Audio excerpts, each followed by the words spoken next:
Assalamualaikum warahmatullahi wabarakatuh. Kami di sini akan menjelaskan mengenai proses instalasi dan penggunaan HDFS, MapReduce, dan YARN. Sebelumnya, ini merupakan tugas dari mata kuliah Big Data dan IoT untuk dosen pengampu yaitu Bapak Dr. Ing Agus Salim. Sebelumnya, perkenalkan nama saya Ardian Wirivanda dengan NPM akhir 217 dan rekan saya.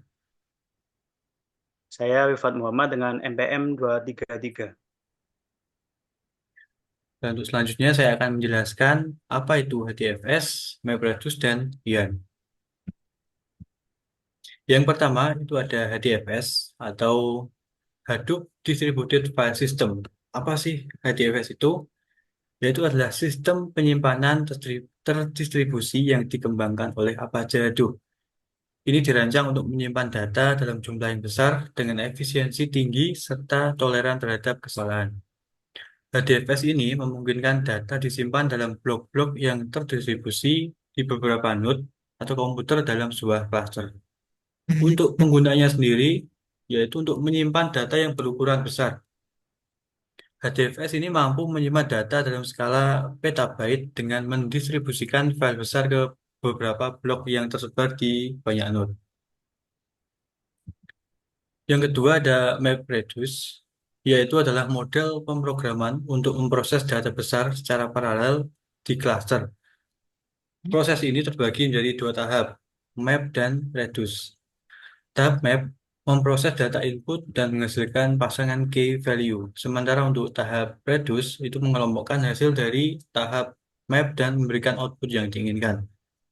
Untuk penggunanya sendiri yaitu untuk pemrosesan paralel, serta untuk pengolahan data terstruktur dan tidak terstruktur, dan yang terakhir untuk skalabilitas. Selanjutnya, yang ketiga itu ada YARN atau yang bisa disebut dengan Yet Another Resource Negotiator, yaitu adalah kerangka kerja manajemen sumber daya yang juga bagian dari ekosistem Hadoop. YARN ini mengelola dan mengalokasikan sumber daya komputasi untuk aplikasi yang berjalan di Hadoop, termasuk juga MapReduce, yaitu memungkinkan aplikasi berbeda berjalan di atas Hadoop secara bersamaan tanpa konflik sumber daya. Untuk penggunaan YARN itu sendiri, yaitu untuk manajemen sumber daya terdistribusi. YARN ini mengalokasikan CPU, memori, dan sumber daya lainnya secara efisien di antara aplikasi yang berjalan di cluster Hadoop. Dan untuk skalabilitasnya, YARN ini mendukung peningkatan jumlah aplikasi dan node dengan mudah karena ia menangani manajemen sumber daya terpusat. Dan untuk penggunaannya yang terakhir yaitu menjalankan berbagai jenis aplikasi. Selain MapReduce, YARN juga mendukung eksekusi aplikasi-aplikasi lain seperti Apache Spark, Flink, dan lainnya yang berjalan di cluster Hadoop. Selanjutnya, untuk bagian instalasi,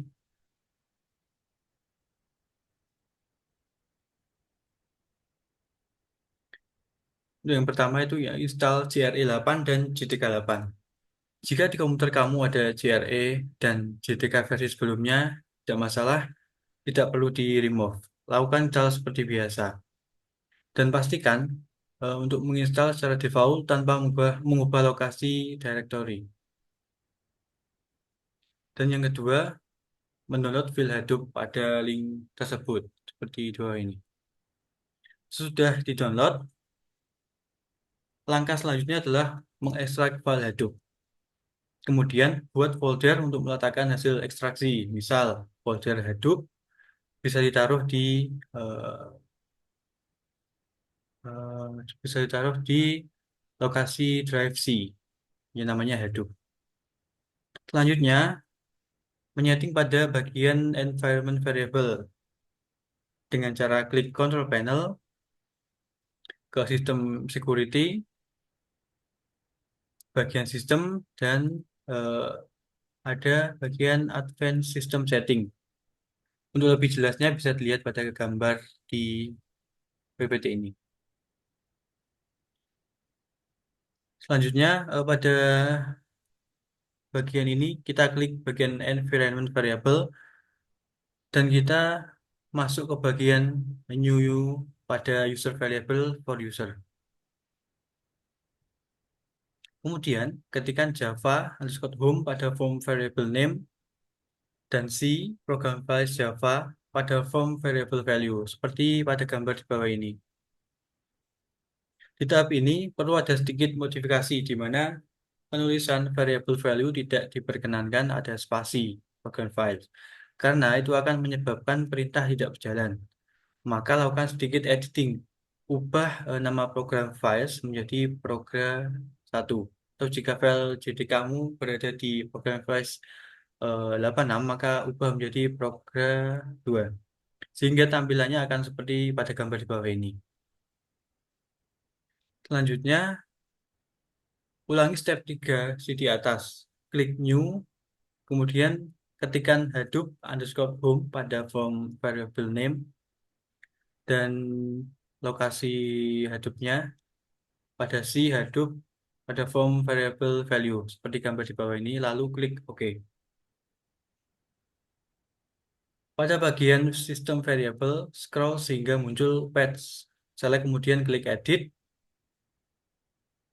Selanjutnya klik new, kemudian tambahkan Java underscore home, bin itu tempatnya, dan klik new lagi untuk menambahkan Hadoop, untuk menambahkan file bin, yaitu namanya Hadoop home.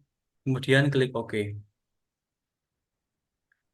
Sampai dengan tahap ini, lakukan testing untuk melihat apakah setting Java dan Hadoop itu di environment variable telah berhasil.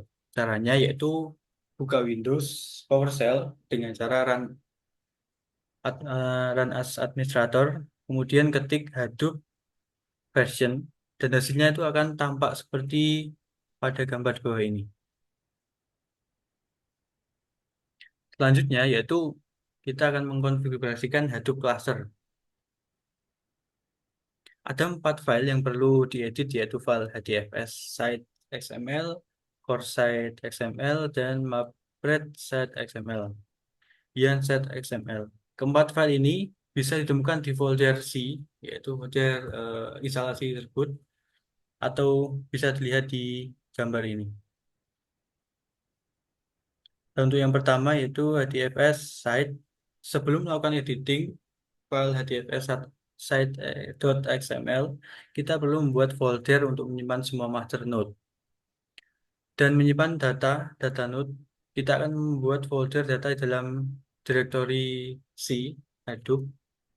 Dan di dalam folder data kita buat subfolder DFS. Kemudian di dalam subfolder DFS kita buat lagi subfolder dengan nama name node dan data node.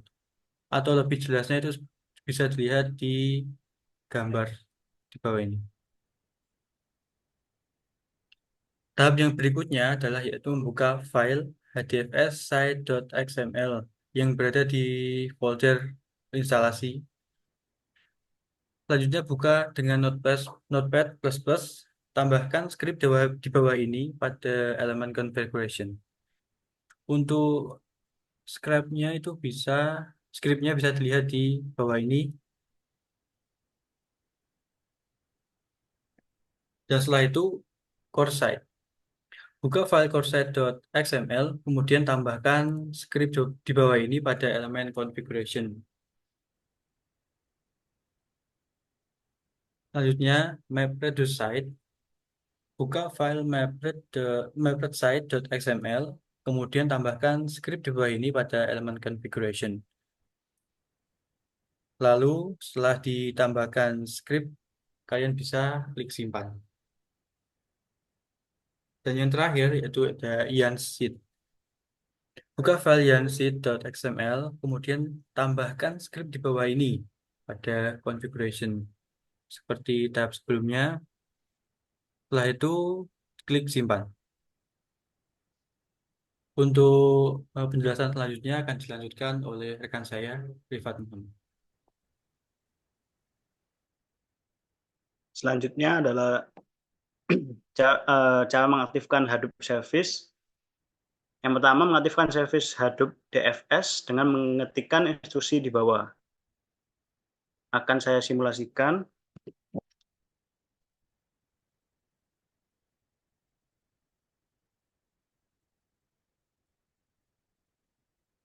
ketikkan eh, ketikan script script yang ini di Windows PowerShell, lalu klik Enter, tunggu, lalu akan muncul command prompt.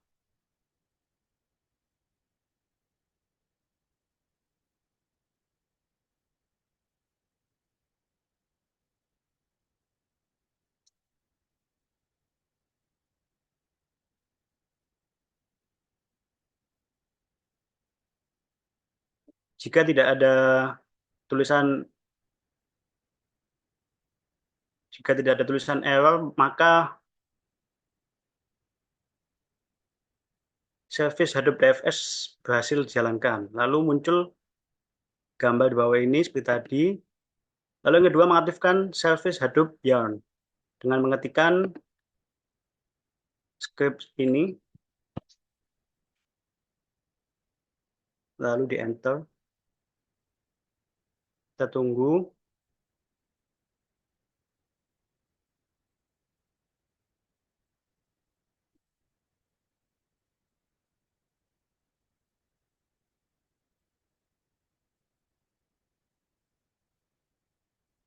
Berhasil. Lalu untuk selanjutnya, untuk pertama kali mengaktifkan service akan muncul pop-up seperti ini, lalu bisa di allow access. Lalu selanjutnya membuka Hadoop Web UI. Nah, di tahap terakhir yang wajib dilakukan yaitu membuka browser untuk melihat web UI service Hadoop. Yang pertama ada UI name node.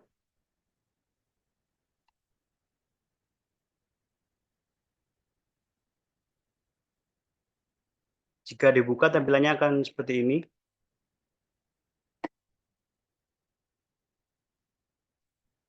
Lalu UI kedua ada data node.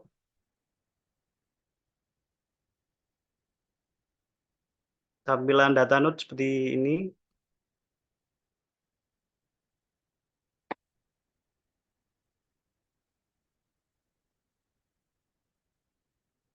Dan yang terakhir web UI dari Yarn.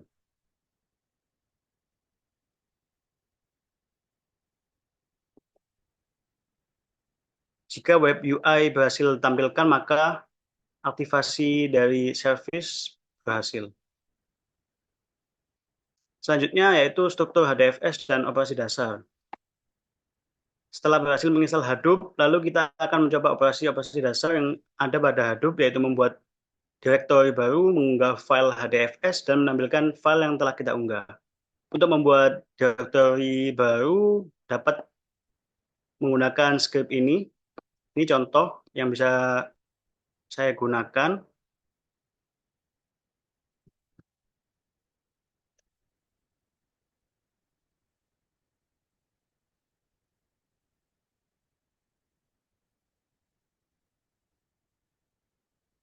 Jika direktori sudah ada sebelumnya, maka akan muncul user file exist. Lalu operasi dasar selanjutnya yaitu unggah file ke HDFS. Untuk mengunggah file ke HDFS bisa menggunakan perintah berikut. Ini ada contoh yang bisa kita coba. Di sini saya akan menginputkan file teks bernama input3.txt dan akan saya simpan di direktori user/student.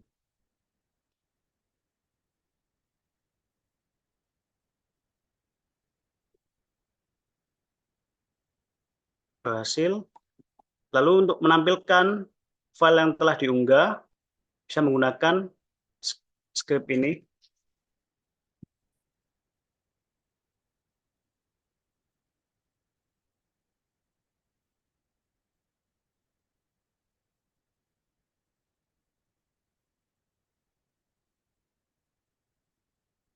Saya lihat bahwa ada satu item yang sudah diinput.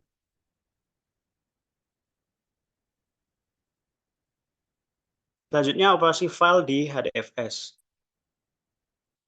Yang pertama, untuk melihat konten, perintah ini digunakan untuk melihat isi dari file yang akan kita akses. Akan kita coba pada file yang sudah kita inputkan sebelumnya.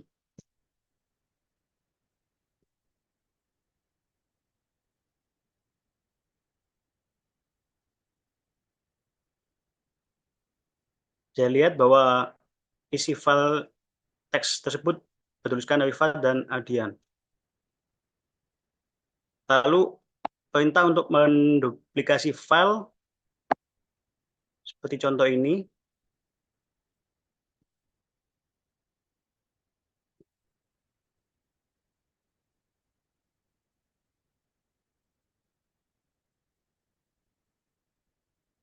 kita bisa cek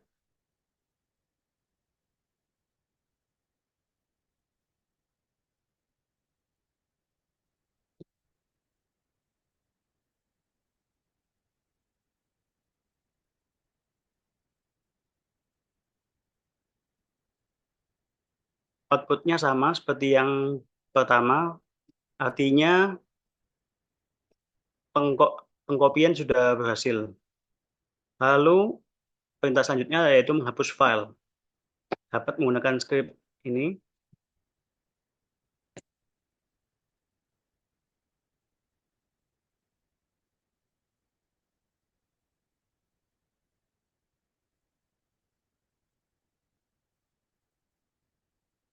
Jika berhasil menghapus, akan muncul deleted user student input copy text.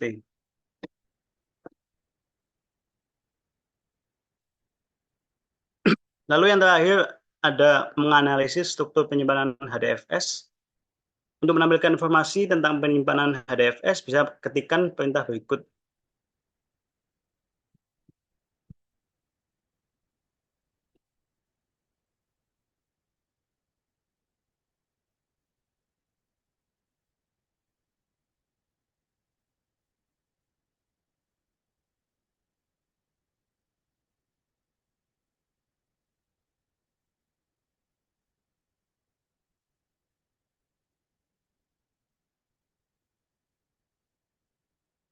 Mungkin sekian yang dapat kami jelaskan untuk tugas 3, Big Data dan IoT. Kalau lebihnya mohon maaf. Wassalamualaikum warahmatullahi wabarakatuh.